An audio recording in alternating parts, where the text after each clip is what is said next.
거의 모든 인간은 시대를 불문하고 돈과 명예와 권력 또 그 이면에 있는 달콤한 열매, 쾌락을 추구해 왔습니다. 그러나 인간 내면에 있는 가장 강력한 욕구 중에 하나는 바로 회복이라고 할 것입니다. 내가 온몸을 던져서 내가 원하는 것을 기어코 쟁취해낸다 할지라도 그 끝에는 뭡니까? 이게 인생이 전부인가 하는 그런 회의와 또 곤고함과 외로움과 또 지켜내야 하는 수성의 두려움, 이런 것들이 반드시 찾아오게 마련입니다. 그럴 때 인간은 완전히 정말 순수하고 완전했던 가장 처음 순간으로 돌아가기를 갈망하는 것입니다. 그래서 하나님과의 첫사랑은 신작에 있어서 잊을 수 없는 감격스러운 순간으로 뇌리에 새겨져 있는 것입니다. 우리가 비록 연약할지라도 우리는 찬양하잖아요. 내 모습 이대로, 내 모습 이대로 주 받으옵소서. 요즘 아마 내 모습 이대로 젊은 친구들 보고 부르라 그러면 제이어스가 불렀던 요즘 신세대 찬양을 할 거예요. 근데 저는 아직도 이 옛날 찬양이 더 그립습니다. 날 위해 돌아가신 주, 날 받으옵소서. 찬양하는 내 모습 이대로. 주님께서는 우리가 비록 덜 다듬어진 돌과 같을지라도 내 모습 이대로 사랑하시는 주님께서 미미한 내 존재를 인정해 주시고 피폐해진 내 영혼을 안아주시고 손잡아 주시고 우리를 붙들어 주시는 것입니다. 회복의 사전적 의미는요, 원래 상태로 돌이키거나 원래 상태를 되찾는 것, 이렇게 되어 있더라고요. 오늘 말씀의 제목이 회복을 갈망하라 그랬는데, 그러므로 회복을 이야기하려면 그 이전의 상태를 우리가 알아야 되지 않겠습니까? 그 근원을 거슬러 가다 보면 결국 우리는 예수 그리스도를 만날 수밖에 없습니다. 왜냐하면 회복이라고 하는 것은 처음 있었던 상태로의 복귀이고, 또 회복의 필수 조건은 새 일을 통해 새롭게 만들어 가시는 하나님의 전적인 주권과 전적인 은혜에 달려있기 때문입니다.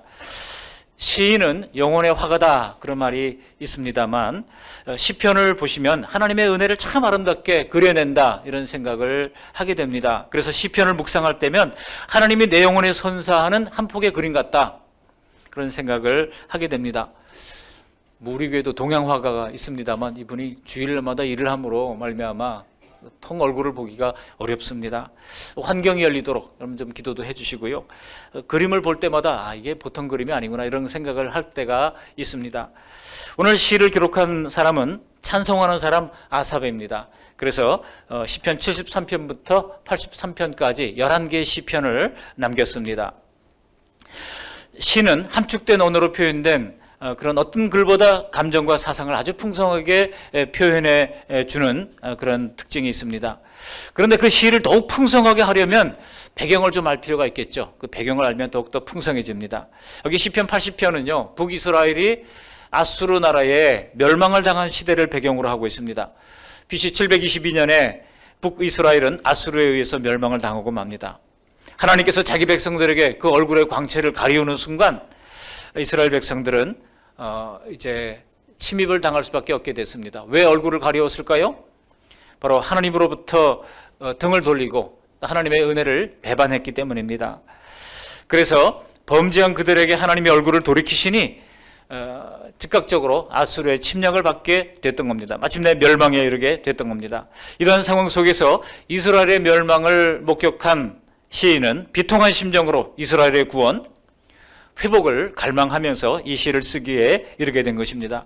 오늘 말씀을 보면서 크게 두 가지로 정리하자면요, 은혜와 징계가 먼저 나옵니다. 은혜와 징계가 이게 다 같은 하나님의 사랑의 모습입니다. 그리고 기도의 대상과 내용을 또 살피면서 함께 은혜를 나누고자 합니다. 먼저 첫 번째로 하나님의 은혜와 징계입니다. 여기 8절로 11절 말씀 보시면 하나님께서 그들에게 베푸신 은혜가 어떠한 것인가를, 오늘 우리가 7절까지 읽었습니다만 그 뒤에 나오는 8절에서부터 11절까지 말씀을 우리 한번 합독하도록 하겠습니다. 8절, 주께서 한 포도나무를 애굽에서 가져다가 민족들을 쫓아내시고 그것을 심으셨나이다. 주께서 그 앞서 가꾸셨으므로 그 뿌리가 깊이 박혀서 땅에 가득하며 그 그늘이 산들을 가리고 그 가지는 하나님의 백향목 같으며 그 가지가 바닥까지 뻗고 넝쿨이 강까지 미쳤거늘. 자, 여기 보십시오. 하나님께서는 430년 동안 애굽의 종노릇하던 이스라엘 백성들을 이끌어내서 가나안 땅에 들어가게 하셨습니다. 거기에 살고 있던 이 일곱 족속들을 다 쫓아내시고, 여기 민족들을 쫓아내시고 8절에 그랬지 않습니까? 그리고 하나님께서 이스라엘 백성들을 가나안 땅에 심으셨습니다. 그리고 그들로 하여금 번성하게 하셨는데 그 뿌리가 깊이 박히게 하셨고 또 그 그늘은 산들을 가리고 그 포도나무의 가지는 얼마나 튼튼한지 하나님의 백향목 같고 그 가지가 바닥까지 뻗고 넝쿨이 강까지 미쳤다 말씀하고 있습니다. 이것은 이스라엘 백성들이 번영과 번성을 해가지고요 그 영토를 확장했다고 하는 것을 말해주고 있습니다. 바닥까지라고 하는 것은 지중해에서부터 강까지라고 하는 것은 유브라데 강까지 미쳤다는 겁니다. 그러니까 이스라엘의 영토가 솔로몬 때 또 다윗 때 아주 크게 번성했던 상태를 가리키고 있습니다. 이스라엘 민족이 이처럼 크고 강한 민족이 되었고 백향목처럼 존귀한 그런 존재가 되었다는 것을 말씀하고 있습니다. 그런데 번영과 평화를 누리던 이스라엘 백성들은 번영과 평화가 지속되면요 사람들이 역사적으로 보면 곧 타락을 하게 됩니다. 그래가지고 서서히 하나님을 떠나기 시작했습니다. 하나님의 얼굴을 더 이상 구하지 않고 가나안의 여러 우상을 섬겼습니다. 그리고 또 경우에 따라서는 하나님과 우상을 겸하여 섬겼습니다. 이런 거를 싱크레티즘이라고 그러는데 이런 혼합주의, 하나님 가장 싫어하시는 것이 우상을 숭배하는 것보다 더 싫어하시는 것이 바로 혼합주의예요. 하나님도 섬기는 척하고 우상도 섬기는 척하고 이런 것을 하나님께서 가장 미워하시는 것입니다. 그러자 하나님은 어느 날 그들의 담을 헐기 시작하십니다. 우리 12절 말씀 함께 읽어보십니다. 12절 주께서 어찌하여 그 담을 허시사 길을 지나가는 모든 이들이 그것을 따게 하셨나이까. 여기 담이라고 하는 것은 국경선을 말하는데요 하나님이 지켜주시던 담이 무너지기 시작합니다. 그러자 멧돼지들이 뛰쳐나와서 포도 열매를 밟고 들짐승들이 그 열매를 따먹기 시작했다는 겁니다. 멧돼지와 들짐승은 북이스라엘을 공격한 이제 아수르를 상징적으로 가리키는 것입니다. 아수르가 쳐들어와서 그 땅을 짓밟고 귀한 것들을 노략질해가고 또 사람들까지 포로로 끌려가서 노예로 팔아버리고 말았습니다. 하나님께서 이스라엘의 담을 허시자 이방 민족들에게 조롱거리가 됐습니다. 비웃음을 사게 된 것입니다. 6절 말씀 보실까요? 6절도 함께 읽어보십니다. 우리를 우리 이웃에게 다툼거리가 되게 하시니 우리 원수들이 서로 비웃나이다. 여러분 지금 우리나라 상황이 그런 거 아닐까요? 우리 한국교회 상황이 그런 거 아닙니까? 주변 국가들은요 지금 이스라엘을 놓고 서로 먹겠다고 다투기 시작합니다. 한때 제천의 조폭들이 굉장히 힘이 셌다고 그래요. 그래가지고 이 중앙선 있잖아요. 중앙선 기차를 놓고 기차마다 번호가 있지 않습니까? 뭐 367호, 369호 뭐 이렇게 번호가 있잖아요. 그런데 이 조폭들이요 367호는 내 거고 368호는 내 거 서로 다툼을 하는 거예요. 그러다 보니까 나중에 칼부림까지 하고 서로 큰 전쟁을 벌이다가 단체로 체포되는 그런 일들이 과거에 있었습니다. 여러분 남들이 멀쩡히 기차 타고 가는데 그게 내 거라고 하는 게 말이 됩니까? 이게 말이 안 되는 것 같은데 이 사람들이 그거를 서로 내 거라고 탈취를 하기 위해서 서로 조폭들끼리 말이죠 전쟁을 벌인다는 겁니다. 이게 이스라엘을 놓고 지금 주변의 열강들이 그런 다툼을 벌였다는 겁니다. 여러분 대한민국의 국경성도 하나님이 지켜주셔야 합니다. 우리의 가정의 담도 하나님이 지켜주셔야 합니다. 북한과의 대립하고 있는 이런 상황, 또 가장 강력하다고 하는 이 4대 강국 tum바구니 속에 둘러싸여 있는 우리나라의 담이 무너지지 않도록 하나님이 세우신 최초의 공동체이자 가장 중요한 믿음의 공동체인 가정의 담이 무너지지 않도록 깨어서 기도할 필요가 있습니다. 왜냐하면 여호와께서 성을 지키지 아니하시면 다수꾼의 경성함이 허사가 되기 때문입니다. 이런 번영과 타락의 패턴은 성경에만 있는 것은 아니죠. 역사가 가르쳐주고 있는 것입니다. 예를 들어 인권이 신장되고 그러면 복음이 들어갈 때마다 놀라운 변화가 일어났지 않습니까? 여성 투표권이 이제 들어오게 되고 자유민주주의가 꽃을 피우고 이런 역사가 기독교 복음이 들어갈 때마다 가는 곳마다 일어났어요. 그러나 번영이 진행되는 속도만큼 사람들은 하나님과 멀어졌고 교만해졌고 타락에 빠지게 됐던 겁니다. 이게 유럽도 그랬고요. 미국도 그렇고 있고 지금 대한민국도 그렇게 되어가고 있는 중입니다. 여러분 구한말 척박한 이 조선 땅에 150년 전에 복음을 들고 젊은 20대에 들어와서 이 민족을 위해서 헌신했던 수많은 선교사님들의 묘역을 우리는 이제 어디에요? 저 마포에 있는 거기 가면 볼 수가 있습니다. 그때 그 언더우드의 기도문을 보시면요 이런 글귀가 있더라고요. 언더우드가 우리 조선 땅을 바라보면서 어떤 기도를 드렸습니까? 오 주님 지금은 아무것도 보이지 않습니다. 메마르고 가난한 땅 나무 한 그루 시원하게 자라지 못하는 이 땅, 여기에 주님은 저희를 옮겨와 앉히셨습니다. 학교도 없고 그저 경계와 의심과 멸시와 천대만이 가득한 이곳이지만 이곳이 머지않아 은총의 땅이 되리라고 하는 것을 믿습니다. 주여 오직 제 믿음을 지켜주소서.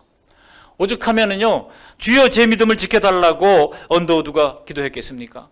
이러다가 혹시 내가 타협하는 건 아닌가? 두려워서 떠나는 것은 아닌가? 그런 두려움 속에 하나님 앞에 이런 기도문을 드렸던 겁니다. 여러모로 황폐했던 이 나라였습니다. 이 나라가 기독교 역사상 유례를 찾아 없을 정도로 놀라운 부흥을 이루게 됐고, 숫자도 줄어들었다고는 하지만 아직도 22,000명의 선교사님들이 세계 전역을 다니면서 복음을 증거하고 있습니다. 1955년 전쟁 이후에 우리나라의 1인당 국민소득 GNI라고 그러잖아요. 65달러로 세계 최빈국이었습니다. 이런 대한민국이 지금은 세계 10위권의 경제 대국이 됐습니다. 이렇게 평화와 번영을 누리게 되었지만은 사람들은 점점 교회를 떠나가고 있습니다.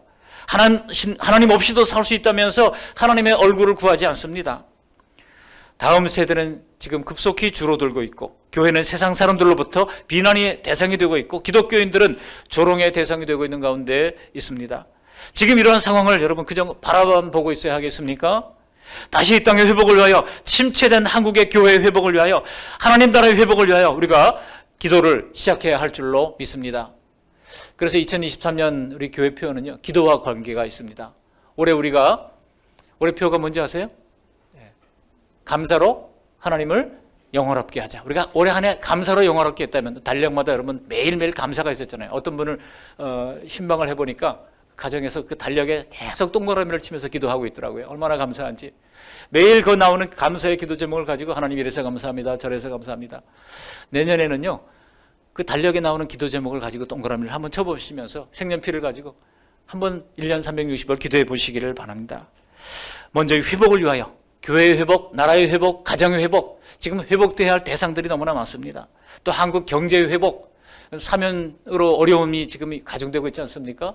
근데 어려움은 우리나라만 어려운 게 아니에요. 알고 보면 미국도 어려운 것이고, 중국도 어려운 것이고, 러시아도 어려운 것이고, 알고 보면요 일본도 어려운 것이고, 4대 강국이 다 어려워요. 우리나라만 어렵다고 하는 이런 자조에 빠질 필요가 없습니다. 다 어렵지만 하나님이 해결해 나갈 수 있는 지혜를 주시면요, 우리는 위기를 기회로 바꿀 수 있는 겁니다. 그때 깊이 생각해야 돼요. 하나님 주신 생각을 얻도록 날마다 기도하면서 헤쳐나갈 수 있도록 기도할 필요가 있습니다. 이것은 개인의 문제에서부터 시작해서 우리 공동체의 문제, 또 나라의 문제까지도 마찬가지입니다. 그렇다면 여러분, 회복을 위하여 기도해야 할 터인데, 오늘 본문에 두 번째로 기도의 대상과 내용이 나옵니다. 오늘 시인은 이스라엘의 회복을 갈망하면서 기도를 하는데요, 누구에게 기도를 합니까? 우리 1절 전반절을 함께 다시 화면을 보시면서 읽어보시겠습니다. 1절, 요셉을 양떼같이 인도하시는 이스라엘의 목자여 귀를 기울이소서. 거기까지. 거기 보면 대상이 누굽니까? 기도의 대상이 요셉을 양떼같이 인도하시는 이스라엘의 목자여라고 기도하고 있습니다. 하나님을 요셉을 양떼같이 인도하시는 이스라엘의 목자라고 부릅니다. 요셉은요, 북이스라엘을 대표하는 지파입니다. 북이스라엘이 바로 요셉 지파가 주를 이루었잖아요. 요셉이 아들 문하세와 에브라임이 있었죠. 그래서 에브라임이 둘째 아들이었지만 장남의 역할을 하기 때문에 에브라임, 그러면 북이스라엘을 대표하는 지파가 됐던 겁니다. 그러니까 요셉을 이 문하세와 에브라임의 아버지인 요셉이 북이스라엘의 중심 지파였습니다. 하나님과 자신과의 관계가 목자와 양 같음을 여기 인식하면서 이 글을 쓴 것입니다. 성경 말씀 그대로 하나님은 선한 목자가 되십니다. 백성은 그의 양으로 성경은 표현하고 있습니다. 양은 아시는 것처럼 목자의 도움 없이는 한순간도 살아갈 수 없는 동물입니다. 그러므로 오늘 시인이 이스라엘의 회복을 위하여 기도하면서 하나님을 이스라엘의 목자여라고 부른 이유는 명확한 거죠. 목자를 떠난 양은 살 수 없습니다. 이스라엘은 스스로 살 수 있는 것처럼 교만하다가 마침내 버림을 받고 아수르의 멸망을 당하게 됐던 겁니다. 그러므로 자신들의 죄를 분명히 하기 위하여 하나님은 이스라엘의 목자여라고 부른 것입니다. 또한 이스라엘의 목자여라고 부른 이유는 목자 대신 주님만이 깊은 수렁과 웅덩이에 빠진 것 같은 이런 상황 속에서 건져내실 수 있는 분임을 믿고 고백한 것입니다. 아수르라고 하는 사자의 입에서 우리를 구원해내실 수 있는 분은 오직 예수님 뿐인 하나님 뿐이신 것입니다. 그래서 그들은 이스라엘의 목자 대신 주님께 기도를 드린 것입니다. 그렇다면 오늘 시인이 그 대상 목자이신 하나님께 기도한 내용이 뭡니까? 그 내용은 7절에서 정확하게 드러나 있습니다. 우리 7절 말씀 함께 읽어보십니다. 만군의 하나님이여 우리를 회복하여 주시고 주의 얼굴에 광채를 비추사 우리가 구원을 얻게 하소서. 만군의 하나님이여 그랬습니다. 만군의 하나님이여. 회복하여 달라고 기도하는데요. 그게 뭐 리스토레이션을 회복을 위해서 기도한 것입니다. 그러면서 만군의 하나님이라고 고백하고 있습니다. 만군의 하나님이라고 하는 것은 천군 천사를 거느린 그런 군대 장관을 뜻합니다. 그 하나님을 그렇게 묘사하고 있는 것입니다. 그러므로 시인은 속히 하늘의 천군 천사를 통하여 고통 중에 있는 이 나라를 회복시켜 달라고 간구한 것입니다. 여기서 가장 중요한 7절의 단어가 바로 회복이라고 할 것입니다. 그런데 3절과 19절에도 이 회복을 회복하여 주시고라고 하는 말을 같은 말을 원어에는 쓰고 있는데요. 우리를 돌이켜 주시고라고 하는 말로 기도를 바꿉니다. 다시 말해서 시인은 우리를 구원하여 주시고 우리를 돌이켜 주시고 우리를 회복시켜 달라고 기도한 것입니다. 기도의 내용이 나오죠. 구원해 달라는 것입니다. 돌이켜 달라는 것입니다. 회복시켜 달라고 기도한 것입니다. 그렇다면 어떻게 구원해 주시기를 기도했을까요? 여기 3절 보시면요. 3절 하반절에 주의 얼굴빛을 비추사 우리가 구원을 얻게 하소서. 그러니까 주님의 얼굴빛을 비추는 것이 구원과 긴밀한 연관이 있다는 얘기입니다. 이게 또 나옵니다. 7절 하반절에 보십시오. 7절 하반절에 보면 주의 얼굴에 광채를 비추사 우리가 구원을 얻게 하소서.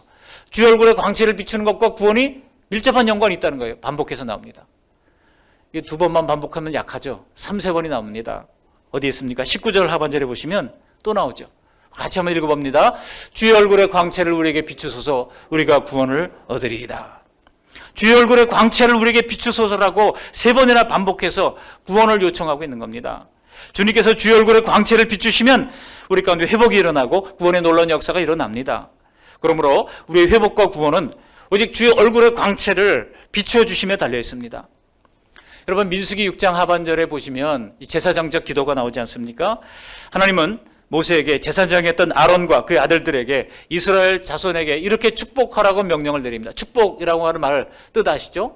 축자는 빌 축자고 복은 복자입니다. 복을 빌라고 제사장에게 요구하라고 지금 모세에게 명령을 내린 겁니다. 제사정적 축복의 내용이 뭡니까? 여호와는 내게 복을 주시고 너를 지키시기를 원하며 여호와는 그의 얼굴을 내게 비추사 은혜 베푸시기를 원하며 여호와는 그의 얼굴을 내게로 향하여 두사 평강 주시기를 원하노라 할지니라 하라 그랬어요. 그렇게 축복을 하면 기도를 하도록 모세에게 명령을 내린 것입니다. 저도 아이들이 어릴 때 새벽기도 마치면 아이들 이마에 손을 얹고 이 말씀으로 축복 기도를 했습니다. 여호와는 그의 얼굴을 내게 비추사 은혜 베푸시기를 원하며 여호와는 그 얼굴을 내게로 향하여 두사 평강 주시기를 원하노라 그랬습니다. 근데 여기 하나님은 영이시기 때문에 얼굴이나 형체가 없잖아요. 그렇지 않습니까? 하나님은 영이시니 하나님은요 두 손 두 발 얼굴 이게 없습니다. 여기서 얼굴이라고 하는 것은 하나님을 의인화한 표현입니다. 하나님의 얼굴은 하나님의 성품과 하나님의 전인격을 상징합니다. 그렇기에 복이라고 하는 것은 무엇입니까? 하나님께서 당신의 얼굴을 우리에게로 향하시는 것입니다. 반대로 저주는 무엇입니까? 저주는 하나님께서 그 얼굴을 우리에게서 돌이키시는 것입니다. 만약 하나님께서 얼굴을 가리신다면 이 인간에게 가장 큰 저주가 되는 것입니다. 가장 큰 절망과 죽음을 의미하는 것입니다. 온전하여 정직하여 하나님을 경외하며 악에서 떠난 자라고 일컬어졌던 욥도 너무나 힘들고 고통스러울 때 욥기 13장 23절을 보시면 주께서 어찌하여 얼굴을 가리시고 라고 절규합니다. 주님께서 우리를 향하여 얼굴을 가리시는 것이 그에게는 큰 위기가 됐다는 겁니다. 여러분 사람과의 관계에서도 마찬가지 아닌가요? 내가 미워하는 사람, 나랑 관계가 좋지 않은 사람을 만나면 자꾸 외면하고 싶고 얼굴을 피하고 싶잖아요. 혹시라도 마주칠까 봐 그 사람이 자주 다니는 장소, 상황 이런 것을 피하게 됩니다. 하나님께서도 하나님을 떠나 불신하고 거역하는 사람들에게 얼굴을 돌리십니다. 그러니 하나님께서 오늘 우리를 향하여 얼굴을 드신다고 하는 것은 얼마나 놀라운 하나님의 사랑과 관심을 표현하는 것입니까? 그런 차원에서 하나님께서 주의 얼굴의 광채를 비추신다고 하는 것은 더욱더 하나님께서 강하게 임재하시는 것을 뜻하는 것입니다. 오늘 시인 아삽 역시 여기 1절 하반절에 그룹 사이에 좌정하신 이여 빛을 비추소서 주의 얼굴빛을 비춰달라고 기도하고 있습니다. 그룹 사이에 이 그룹 사이라고 하는 것은 이제 이 보좌에 그러니까 지성소 위에 거기에 스랍들이 천사라고 불리는 이 스랍들이 날개를 쭉 가리고 있잖아요. 날개를 펴서 가리고 있잖아요. 그 보좌에 앉으신 하나님께 빛을 비추어 달라고 기도하고 있습니다. 주님께서 지금 이곳에 임재해 달라고 하는 간절한 기도의 요청인 것입니다. 하나님은 빛이십니다. 하나님이 임재하는 곳에는 언제나 빛이 있습니다. 얼굴의 광채에는 하나님의 성품과 하나님의 능력이 있습니다. 세상이 줄 수 없는 평강이 있습니다. 모든 것을 회복시키시는 창조의 능력이 있습니다. 예컨대 사도 바울을 보십시오. 여러분, 사도 바울이 예수 믿는 자들을 잡아 죽이려고 영장을 발부받아 가지고 생업을 마다하고 저 다메섹 먼 곳까지 말을 타고 가서 예수 믿는 자들을 잡아 죽이려고 혈안이 되어 있었습니다. 그럴 때 그 다메섹 와중에 호련히 하늘로부터 큰 빛이 둘러서 비추기 시작했습니다. 한번 보실까요? 사도행전 22장 6절 이하 화면을 함께 읽어보십니다. 5정쯤 되어 호련히 하늘로부터 큰 빛이 나를 둘러 비치매 내가 땅에 엎드러져 들으니. 여러분, 놀랍지 않습니까? 5정이라고 그랬어요. 정오의 빛보다, 정오의 태양, 그 장렬하는 태양빛보다 더 큰 빛이, 더 밝은 빛이 그에게 임했습니다. 그러자 사도 바울은 엎드러져 가지고 부활하신 주님이 영광의 빛 가운데서 임재하시는 모습을 보게 된 것입니다. 사울은 그 자리에서 회개합니다. 그리고 이름도 바꿉니다. 사울이라고 하는 이 큰 자라고 하는 뜻의 이름을 바꾸어서 작은 자라고 하는 뜻의 바울이라고 이름을 개명을 하게 됩니다. 그리고 이방인을 위한 사도가 된 것입니다. 마침내 그가 부활하신 주님의 영광의 빛 앞에서 변화가 된 것입니다. 그러니 여러분, 하나님이 우리에게 얼굴빛을 비추어 주는 것이 얼마나 중요한 일입니까? 보좌에 앉으신 주님께서 임재하셔서 그 얼굴의 광채를 비추어 주시면 각 사람마다 상상할 수 없는 변화가 일어납니다. 놀라운 치유와 회복이 있습니다. 어둠은 떠나가고 미움과 분노가 사라집니다. 가슴을 치며 애통하는 역사가 일어납니다. 하나님의 사랑이 파도처럼 밀려옵니다. 병든 자는 고침을 받습니다. 모든 영역에서 회복의 역사가 일어납니다.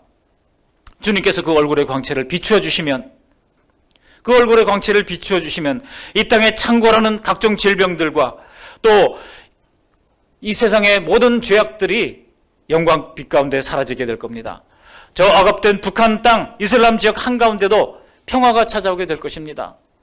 참된 자유가 임하게 될 것입니다.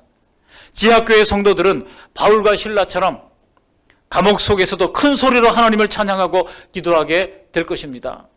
감옥 속에 있었지만 그들에게는요, 더 이상 감옥이 아니었어요. 하나님의 영광의 빛이 비추니까 그곳이 가장 아름다운 그런 장소가 됐을 겁니다.